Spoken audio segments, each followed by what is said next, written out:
Princess Elira of the Lunari Kingdom was born under the glow of 13 silver moons. These moons orbited a bright white star in a distant region of the galaxy. Her home, the lunar citadel, floated between these moons like a shining pearl in endless night. Towers made of crystal rose to incredible heights, reflecting starlight in every direction. Walkways of smooth silver stone connected one floating garden to another, and the air shimmered softly with energy. Everything around her was peaceful, elegant, and quiet. The Lunari were known as a calm, graceful people. They spoke softly, moved lightly, and held knowledge older than many stars. They could communicate through gentle telepathic waves, allowing thoughts to pass without sound. They built starships that traveled effortlessly through space, crossing systems in the blink of an eye. To outsiders, the Lunari seemed like beings of pure refinement, untouched by chaos or struggle. But Elira's heart was different. She grew up hearing stories told by traveling scholars, stories of a distant planet, small and blue, covered in water and clouds, a planet with storms and mountains and deep forests, a planet where people did not have telepathy, crystal towers, or starships. This planet was called Earth. Most Lunari considered Earth primitive, too new, too raw, too unstable. They said humans were loud, emotional, and unpredictable. They said humans often argued, built, destroyed, and rebuilt again. To Lunari minds, this seemed exhausting and unnecessary. But to Elira, the story sparked curiosity. She wondered, how could a people so limited keep reaching higher? How could they dream of the stars without wings to fly? This question stayed with her for years. One evening, Elira wandered into a quiet observatory chamber. Here, glowing spheres displayed all known star systems. Streams of light connected them, showing trade routes and communication paths. Yet Earth was dim, marked only by a small note: contact restricted, unready, unstable, observe only. But Elira wanted to see more. She activated the astral network, a vast communication web that stretched across galaxies. Through it, one could listen to signals, broadcast news, and casual transmissions from different worlds. Most of what she heard was boring: trade reports, diplomatic discussions, and navigation alerts. Then one night, among static and crackling interference, she found something unusual: a human voice. It belonged to a boy, maybe around her age. His voice was warm, lively, and a little awkward. He spoke not to anyone in particular, but to a small microphone on his desk. His name was Kai. Every night he recorded short messages. He talked about his day, his dreams, and the things he wondered about. He spoke about Earth's sky, the sunrises he woke up early to watch, the stars he tried to track with his cheap telescope, the moon that fascinated him ever since he was small. He said, "I know we are small, but small things can still reach far, right?" Elira listened closely. Kai spoke of working part-time jobs to save money for textbooks. He spoke about building model rockets with scrap parts. Sometimes he failed and he laughed about it. Sometimes the rockets exploded and he laughed even harder. His laughter was bright, full of life, something the Lunari rarely showed. Elira listened again the next night, and the next, and the next. Through his voice she saw Earth. A world full of noise, mistakes, emotions, and life. Humans did not hide their feelings. They expressed them openly. They got angry, sad, excited, frustrated, proud, hopeful, and they kept going. Humans did not move gracefully. They stumbled. They did not speak softly. They argued loudly. They did not always succeed. They failed often, but they did not stop. This amazed her. One evening, as Elira listened, Kai said, "Sometimes I feel like the universe is watching us, like there's someone out there who sees what we're trying to become." Elira felt her heart tighten. He didn't know she was listening. He didn't know she existed.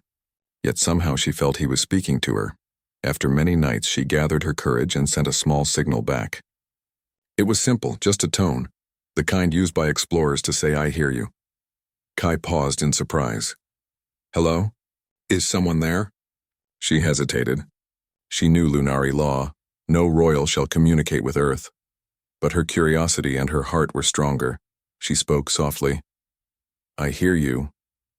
Kai gasped, startled, but not frightened. "Who are you?" Elira did not reveal her true identity. Instead, she said, "Someone from far away." Kai laughed, not mocking, but amazed. "Well, Someone from far away, I'm Kai. It's nice to talk to you. And that was the beginning. Days became weeks.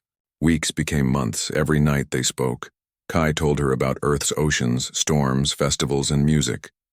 He showed her drawings of rockets and sky charts he made himself. He shared stories about his friends, his challenges, his fears, and his hopes. Illyra told him about stars, nebulae, lunar gardens, and floating lakes. She described gentle wind ships that glided across moonlight. She shared stories of Lunari history and worlds painted silver by starlight. They laughed together. They listened to each other. They learned from each other. A bond formed between them, quiet, gentle, and strong. But no secret lasts forever.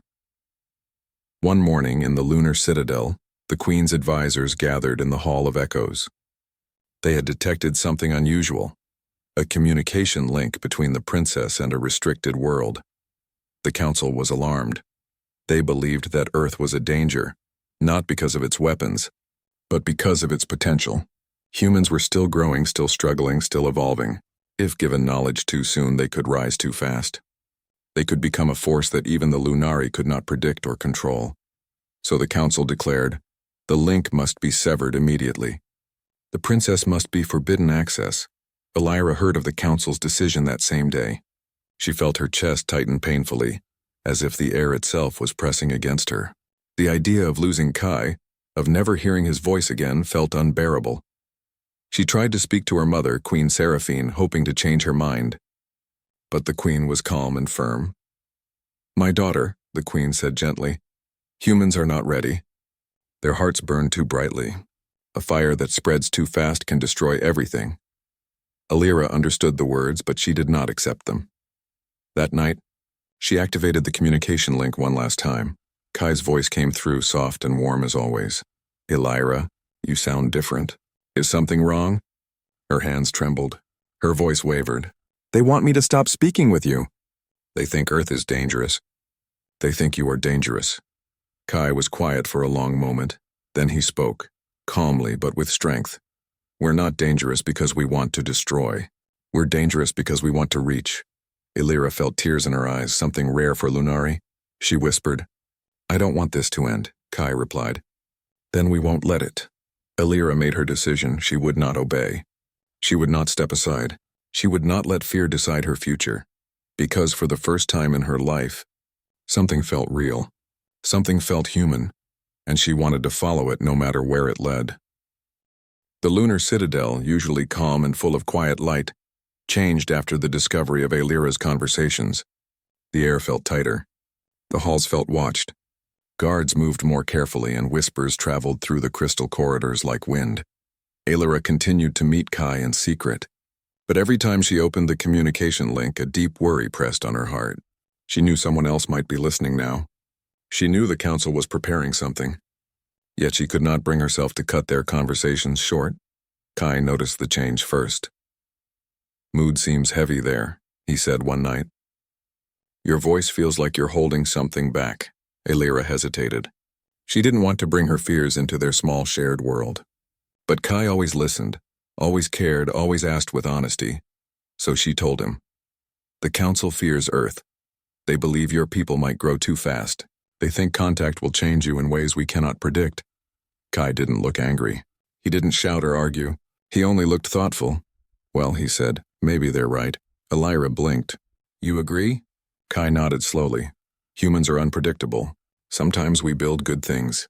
Sometimes we break them. Sometimes we love deeply. Sometimes we make mistakes. But all of that is a part of what we are. We don't grow in straight lines." He smiled softly. "But that doesn't mean we're dangerous. It means we're alive." Illyra felt warmth in his words. Something steady. Something real. Before she could answer, she felt a presence behind her. She turned. Her mother, Queen Seraphine, stood silently at the entrance of the observatory. The queen's face was calm as always, but her eyes were filled with quiet disappointment. "Illyra," she said, "come with me." The communication faded. Kai's voice faded. The connection went dark. Illyra followed her mother through the palace halls. She did not speak. Her mind raced, but her steps remained steady. They arrived in the Hall of Echoes, where the council members waited. 12 figures sat in a circle. robes glowing faintly like the moons themselves. They did not speak with anger. They spoke with certainty and practiced calm.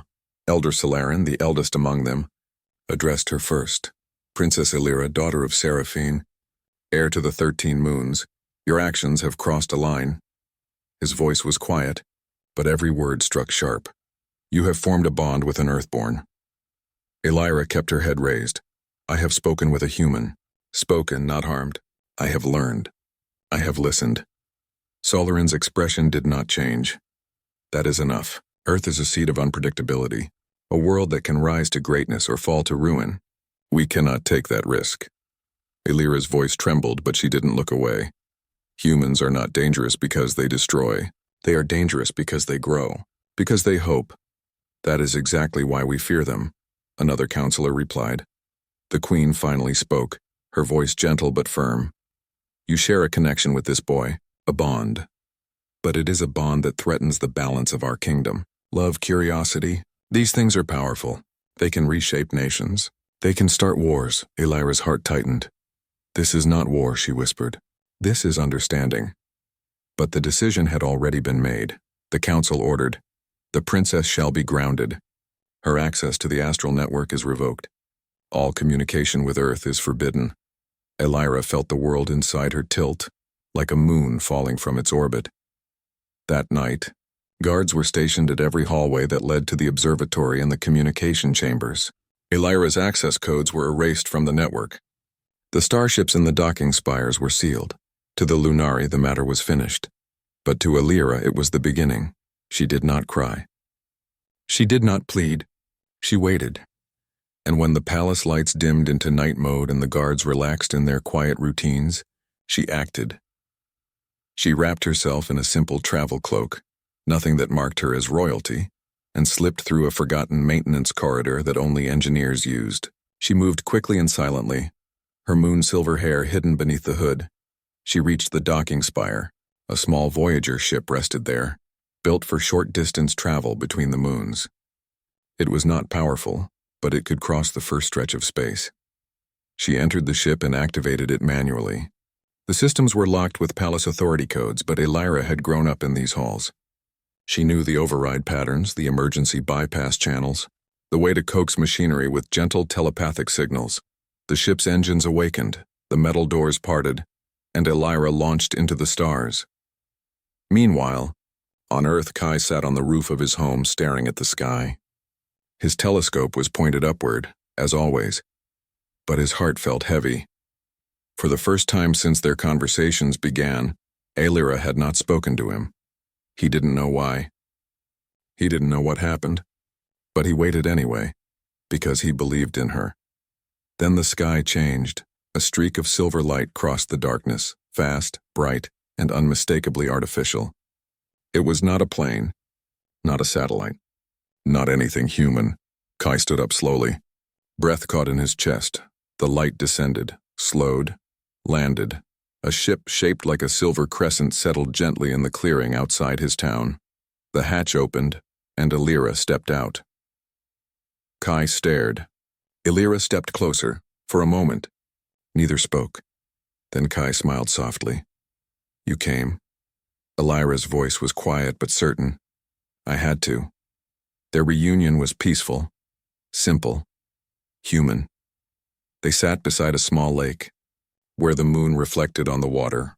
Kai talked about his world, its noise, its busy streets, its imperfections. Illyra described the moons, bright, silent, orderly. They were different, but they understood each other. However, peace never lasts forever. High above Earth, the Lunari Sentinel fleet emerged from hyperspace. Dozens of sleek glowing ships formed a silent formation in orbit. Their arrival blocked out starlight, casting long shadows over Earth's night sky. Every major city on Earth saw them. Sirens blared. Governments panicked. People ran into the streets. Cameras pointed upward. News broadcasts exploded with fear and confusion. For many humans, this was the moment they had always wondered about. First contact, but it did not come with peace. The Lunari had not come for war, but they had come with orders. They opened all communication channels and sent one message. Return the princess. Do not interfere. Earth's leaders tried to negotiate. They demanded explanations. They asked for peace talks, but the Lunari did not answer them. The message was not meant for Earth, it was meant for Alira. She looked up at the sky, her heart heavy. Kai stood beside her, watching the same ships. "What now?" he asked quietly. Alira took a slow breath. "The Council believes Earth will rise too fast, that your spirit will challenge the old stars. They fear what humans might become." Kai nodded. "Maybe they should." She turned to him, surprised. Kai continued. "We don't grow neatly. We argue, we get angry. We make mistakes. But we also fix things. We protect what matters. We don't give up, even when everything says we should." He looked up at the ships again. "And we don't kneel." Alira felt something shift inside her, something powerful and bright. The Lunari expected fear. But they forgot one thing. Humans do not fear the impossible. They challenge it. And now, with the princess standing beside a boy from a small blue planet, the stars were about to change. The sky above Earth was no longer dark. The Lunari Sentinel fleet covered it like a second ceiling. Their ships were shaped like long silver crescents, glowing softly with moonlight energy. They moved silently, without smoke, sound, or fire, but their presence alone was enough to shake the courage of entire nations. In every city on Earth, people stared upward. Some were afraid. Some were amazed. Some were angry, but all of them felt the same question burning inside. What will happen now? Princess Alira stood beside Kai in the open field where her small Voyager ship had landed. The grass moved gently around them, pushed by cool wind. The moon reflected on the lake nearby. Everything was quiet, too quiet. Kai watched the sky carefully. "They're waiting," he said. Alira nodded. "Yes, they want me to return to them. They believe Earth is not ready for contact. They think humans are too emotional, too unpredictable." Kai let out a small breath. "They're not completely wrong," he admitted. "We are emotional. We are unpredictable," he turned toward her. "But that's not something to fear." Alira felt her heart stir. She had known many types of intelligence. Calm Lunari scholars, ancient star philosophers, silent moon guardians. But humans had something different. They had intensity, drive, spark. They loved loudly, hoped deeply, and tried even when success seemed impossible. And the Lunari feared that spark. A beam of light descended from the sky, a vertical column, pure white, silent. It touched down near Alira and Kai, forming a smooth circle on the grass. Inside the beam, a figure appeared, Elder Solarin. His robe flowed like liquid silver, and his eyes glowed faintly with moonlight. He looked not angry, but tired. "Alira," he said softly, "come home." Alira stood tall. "Earth is not a threat." Solarin's gaze shifted briefly to Kai. "It is not the planet we fear. It is the spirit within the humans. A spirit that rises even when the universe tells it not to. A spirit that refuses to remain small." Kai stepped forward. "If you're afraid of us," he said quietly, "then you don't understand us at all." Solarin turned to face him. "Human," he said, "your people are capable of greatness, yes. But that greatness comes with destruction. When you fail, you try again. When you fall, you rise stronger. When someone tells you to kneel, you stand. This trait is powerful. But power unchecked can change worlds." Kai didn't look away. "So can caution," he replied. "So can fear. You're afraid of change because it means losing control.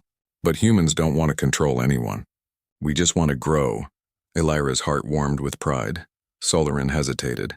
The words affected him, maybe more than he wanted to admit. But the Council's orders were absolute. "You must return," Solarin repeated. "The princess belongs among her people. A bond between Lunari and human cannot be allowed." Alira shook her head. "No," she said simply. "I choose to stay." The air trembled. Solarin closed his eyes. He did not want conflict. He did not want force. But the decision had already been made long before he arrived. He raised his hand. The beam widened, preparing to capture her. Before Alira could react, Kai grabbed her hand and stepped forward between her and the beam. He was a human. No armor, no power, no weapon. Just a boy from a small blue planet. He spoke not with force, but with understanding. "If you take her," he said, "you prove that you do not guide. You control. And if you control out of fear, then your kingdom is weaker than you believe. Solarin froze. The beam flickered. Illyra whispered Kai's name, her voice tight with emotion. Kai continued, his voice steady, clear.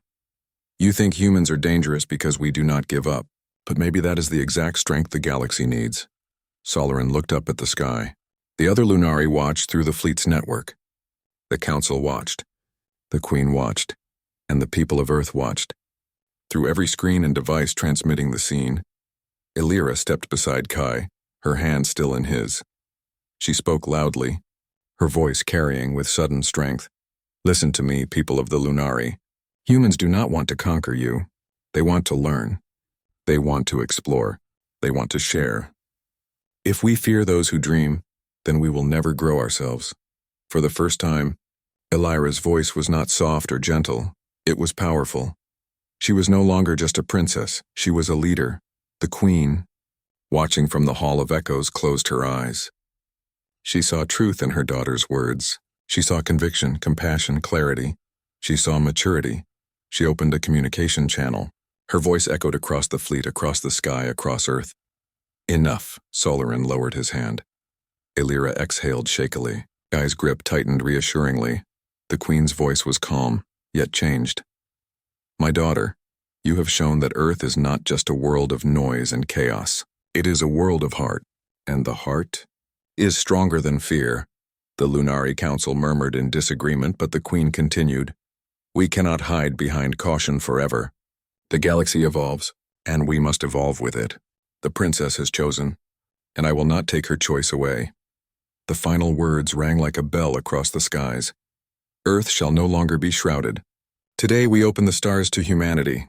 The fleet slowly withdrew. The ships rose higher, their silver forms fading into the sky. The shadow lifted. The stars became visible again, and the world breathed. In the days that followed, everything changed. Scientists and teachers from the Lunari came to Earth, not as rulers, but as guests. Human engineers studied Lunari technology, not to copy, but to learn. Cultural exchanges began. The first shared moonbase was built, not Lunari territory, not Earth territory, but a place between worlds, Illyra. And Kai were invited to be the first ambassadors of this new alliance. Not because of power, not because of rank, but because they had done something no one else had. They trusted each other. Kai didn't become a king. Illyra didn't leave her moons forever. They simply moved between worlds. Together. When they stood on Lunari moons, the citizens bowed to the princess. When they walked on Earth, children pointed to the sky with wonder. Kai continued his studies. Illyra continued her duties. They did not try to be legends. They tried to be themselves, and that was enough.